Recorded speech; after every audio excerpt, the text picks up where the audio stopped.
So I once knew a girl who saw a psychic who asked her to sign the title of her car over to her in order for her to release some sort of evil entity or whatever from this girl. And see, they're crying. The other side is actually crying from that. And the girl ended up never believing in the other side, never believing in the existence of the other side, never believing in psychic abilities after that because she got burned so bad. I don't blame her. They don't blame her. But that is one of the reasons why the other side is crying, because this is a common problem. There are psychics out there that are misrepresenting the other side because they don't have a legitimate connection to the other side. The other side can see all aspects of everyone's soul. So they know if you have negative intent, or if this isn't heart-focused work for you, you do not have a legitimate connection, and you just want money, your intent is completely off. And that is where the other side comes forward and says, if you are misrepresenting us in any way, shape, or form, if you are speaking for us in any way, shape, or form that is misrepresentative of us and who we are, stop immediately. Because what they're saying is the karmic ramifications are not worth it. Honestly, short of murdering somebody, I can't think of the worst karma for misguiding people on their path, taking advantage of people who have lost a loved one recently, taking money from people without giving anything in return, and really just, I mean, I'm sorry, but it's like, as someone who speaks for the angelic realm every day, I would not want to be the one to upset them. Not a good idea. They're powerful, they're loving, but they're also not people that I would want to upset. I respect them, I guess you could say, and I respect their power. So that's one of the things that the other side wanted to say, is if there's anyone watching this video who actually is misrepresenting them, please stop immediately. That's just bad karma for you, to be honest. I'm doing you a favor by mentioning that in my video. But the other side wanted me to go through step by step and explain how to spot a fraud. What are the signs of a psychic that's just trying to take you to the cleaners? Number one, they speak in riddles. I've seen psychic readings where I'm like, what the heck does that mean? And I communicate with the other side all day, every day. So if anyone should be able to understand it, it's me, right? They'll say something like, when the squirrel comes out of the tree and places the nut in front of you, that is when you will have prosperity. It's like, what the? Literally, it's like, if you have to translate what they're saying and they speak in riddles and you have no idea what the heck they're saying, it's BS. I call foul. I call foul. You communicate with me clearly and concisely, or don't communicate with me at all. Get your money back and stop the reading if you ask me. Number two, everything's off. Like nothing makes sense. You don't resonate with anything at all. You're just like, what? That totally doesn't apply to me or my life or anything. It means they're either connecting with the wrong entity or they're just making stuff up. The information is coming from their brain as opposed to the other side. Because when we connect to the other side, we have to move our own thoughts, opinions, emotions, and ego aside in order to let them through. So it means they're not properly doing it. And if this particular psychic's intent is to just want money, there's a high probability that they're going to connect with negative entities because that intent is negative for the reading. So because you have this negative intent where it's like, you're not really trying to help anybody, you're not coming from a place of love, right? It's easy to attract negative entities. So be careful there too. Number three, they speak in extremely general terms. Who's Mike? Who's John? Why do they ask that? Because everyone knows somebody named Mike or John. So they're going to speak in very general terms, make total blanket statements that just don't apply to you or resonate with you at all. Or maybe they do because they're so general. And then number four, this is kind of a pet peeve of mine, where they make assertions where the future is just set in stone. You know, this is for sure happening. You know, this is for sure going to happen. Free will rules the roost. Nothing for sure is going to happen. So when I use my precognition to see your future path, I'll say things like, okay, and then they're showing me that you might end up blah, blah, blah, blah, blah, blah. I was like, your free will. You could end up marrying your boyfriend, or if you wake up one morning and decide your boyfriend's a total bonehead, you're not marrying him, are you? Because of your free will decision. So I will give you the alternate realities that I see in that case. But spirit guides do not come across as that forceful or disempowering. They are here to guide you on your path, and they will not share information with you that's not for your highest good. So, maybe right after you hang up the phone with me, you end up getting a traffic ticket and you're pissed off that I didn't predict that for you. Oh, maybe you go to traffic school and end up meeting the man of your dreams there. So you see how they didn't want to scare you or freak you out or make you think it's a bad thing. Spirit guides will only tell you certain things to help you on your path. I'm a true testament to that, because I will grab onto my spirit guide's ankles with both hands and be like, give me info. And they won't. They'll just shut me down because of strategy, because I'm here to learn lessons and to grow and evolve as a soul. So they will only tell you certain things that you need to know. But because free will rules the roost, they will guide you on your path, and they'll make suggestions, and spirit guides are very, very gentle. The part of the other side that I deal with, they're not really like that. They kind of bring the hammer down, but that's because I'm going to the top of the angelic realm. The spirit guides are at the bottom of the angelic realm. So the psychics deal with the spirit guides, so we'll just stick with them. But they will empower you to make your own decisions and guide you on your path. They won't say, do this, do that, do this, do that. The only time I've had them come through and be forceful is if, you're supposed to be a doctor in Ghana or something, and it'll make you happy and you'll love it, and it'll make the children happy and they'll love it. And I have had readings like that where it's like, just do this, dude. It's what you're supposed to do. It's your heart. Otherwise, they're pretty loosey-goosey, and they really give you the power to make those decisions. Future predictions are not set in stone. Number 5, they want you to be dependent on them.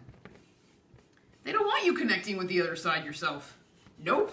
Oh, you don't have a third eye. Only I do. I'm so special. Wrong. Everyone has a third eye. Everyone's psychic. So what is the number one thing that spirit guides want when I get on the phone with you? They want me to automatically encourage you to meditate. Why? Because praying is talking to God, and meditation is listening to God. Spirit guides are just an extension of God, by the way, because they have divine guidance and divine knowledge. So these fraud psychics will make you dependent on them because they want you coming back for more and more and more and more readings. They don't want you trying to connect yourself. So that's another sign, right? Now, my door is always open. So if you're depressed, you need some life coaching, you need some hand holding, maybe you're suicidal, my door is always open. You are always free to book as many sessions with me as you want. I'm available.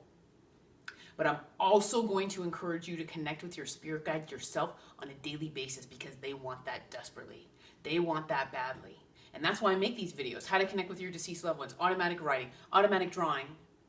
Because when you're doodling, are those really mindless doodles? Or are you channeling? I can't tell you how many drawings I see on Instagram where I'm just like, dude, are you serious? This person's channeling and doesn't realize it. So pay close attention to those doodles that you're doing when you're bored in class as well. Those are your spirit guides trying to come through when your mind is just blank. Why? Because it's the best time for them to connect. When your mind is just one big empty chalkboard for them to draw on. So they're gonna be anyway. They're just gonna try to make you be dependent on them when you really don't have to. Number 6, hexes and curses. Oh my gosh! Please don't make me cry. Oh, dude, that's harsh. Okay, they're crying again. This is a big deal, and there's a lot of fraudulent psychics that do this, or they'll charge people like $400 or something to remove the hex and the curse. And this is really upsetting to the other side, because a lot of it is just totally fake. The person's not hexed, the person's not cursed. Maybe they are, having problems with the law of attraction, where they're attracting negative things onto their path because their thoughts are negative and their emotions are negative. So universal energies are responding to them as that negative magnet. But it's not like some other person put a hex or a curse on them that needs to be removed. It's really the person needs to be coached through the law of attraction and power manifestation and how universal energies work. So I do house clearings. I chase demons out of houses. That's different.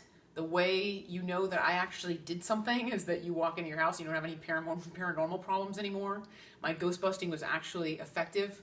I can attest to it because the last negative entity I chased out of a house showed up and punched me in the face. So he wasn't very happy with what I did. So I had said him, oh, well, sorry, beat it. Anyway, but those particular people, like with house clearings, this doesn't apply to house clearings. You can tell when someone cleared your house, you know. You know whether someone was effective or not. All right, and number 7, overcharging, right? Do you feel like you got your money's worth, or did this person charge you $300 for 15 minutes? If you feel gypped, then it's not worth it. You have to walk away feeling like you got something for your money. You know, I understand supply and demand, but, you know, come on. A gift is meant to be shared. You know, it's like, obviously we have bills to pay, we have mortgages, whatever, but, you know, within reason, it's like charge a reasonable amount. That's one of the reasons why I really love James Van Praagh, is because he is a very well-known celebrity. He's been in this industry for 35 years. He's been speaking his truth for so long, and he's really earned a great reputation for himself. And do you know how much he charges for his online courses? $39. So how awesome is that? This big celebrity charges $39 for his online courses because he understands this is heart-focused work. So, love you, James. You're the bomb. Number 8, shame and judgment. These people will try to shame you. Spirit guides don't work like that at all. Do you have a husband and a boyfriend? Okay, let's talk about that. That's what I'll say in the session. Okay, let's talk about that. Let's chat. There's no shame. There's no judgment. The other side doesn't come through like this. They come through with love and compassion and like wanting to teach and inspire and motivate for a better tomorrow. So there's none of this. So that's another thing. You know, make sure your psychic isn't doing that to you either, or making you feel bad about yourself. And then another thing that they want you to really use in deciding, like in choosing a psychic, is use your gut. You have your own intuition. You have your own third eye. Use your gut. What is my gut telling me about this person? Do they genuinely care? Do they seem sincere? Or do they just seem like, you know, where's my money? Or just making stuff up, or just flippant about whatever?